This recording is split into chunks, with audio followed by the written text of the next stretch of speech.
Property Express News, brought to you by PE Life and sponsored by Lemonade Finance, your surest way of sending money from abroad to Ghana, and the Property Express magazine, Africa's leading real estate publication.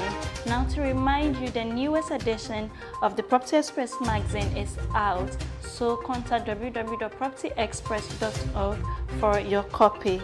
Now, a look at the headlines. ACP Estate Limited has been unsuccessful in stopping the execution of a court order. The Deputy Minister of Trade and Industry has reiterated the government's readiness to support the construction industry. And in international news, European commercial real estate investment slumped to an 11-year low in the first quarter of 2023. My name is Nanaya Ochiribia.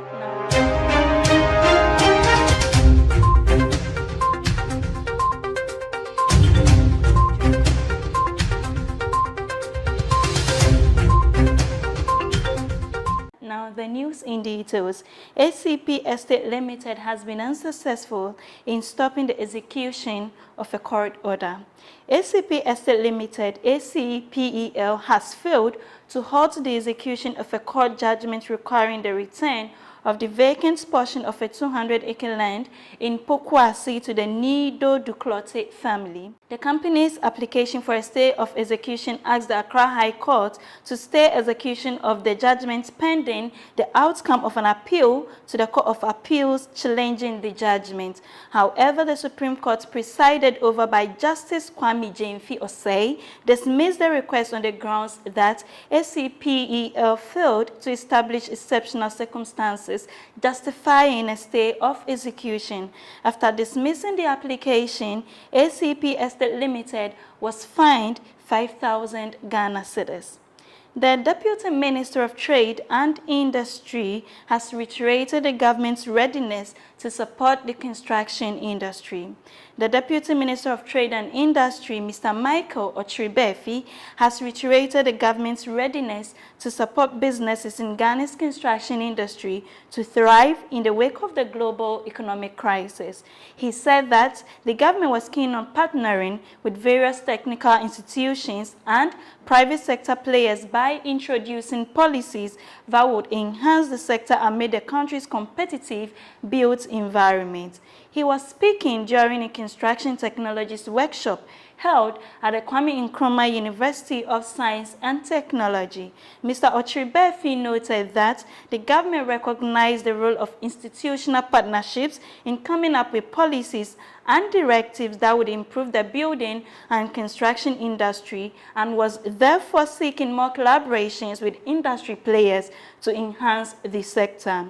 The Ghana Building Code, developed by the Ghana Standards Authority in collaboration with other agencies and institutions, is an example of the government's commitment to partnering with technical institutions to ensure that buildings, roads, and other infrastructure are constructed according to the highest standards.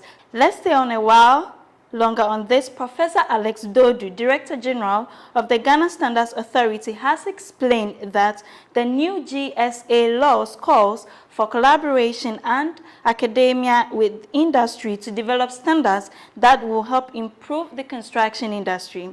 He also encouraged stakeholders in the sector to look to the GSA and use the Ghana Building Code to reduce its impact in the event of an earthquake or other natural disasters.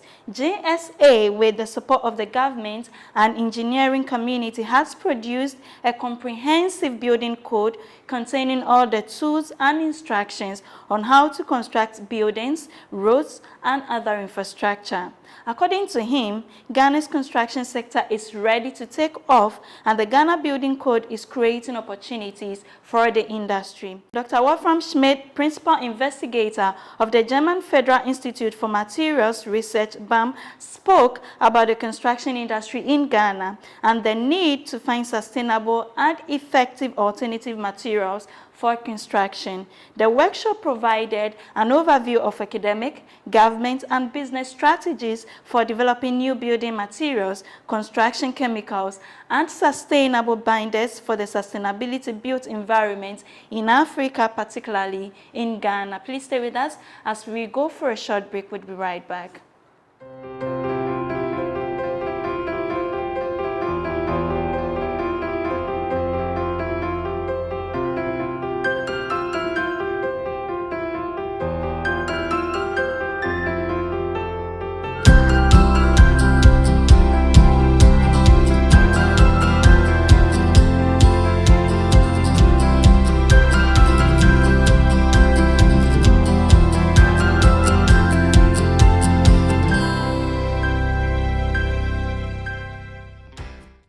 Welcome back from the break. Now, in international news, European commercial real estate investment slumps to an 11-year low in the first quarter of 2023.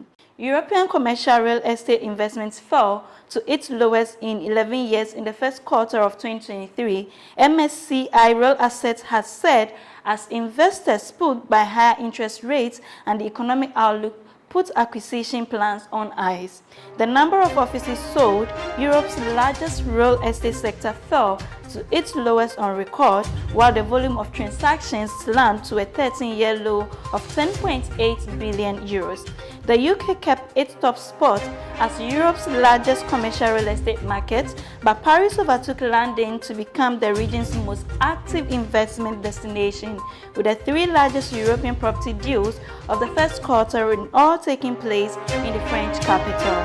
Commercial real estate has become a focus for fresh concerns about financial stability after sharp interest hikes, recession, fears, and declines in office occupancy and retail footfall following the COVID-19 pandemic heaped pressures on values. A recent JP Morgan investor survey said commercial real estate is the most likely cause of the next financial crisis. Some of the largest banks in the United States have singled out commercial real estate as an area of concern, while European banks have less direct exposure to the sector, according to the International Monetary Fund estimate. That's all for news. Thank you for staying with us. And a very big thank you to Lemonade Finance and the Property Express magazine. For more news, kindly visit our website, www.propertyexpress.org. You can also reach us on social media. We're on Instagram, Facebook, Twitter, and LinkedIn at Property Express. This has been PA Live.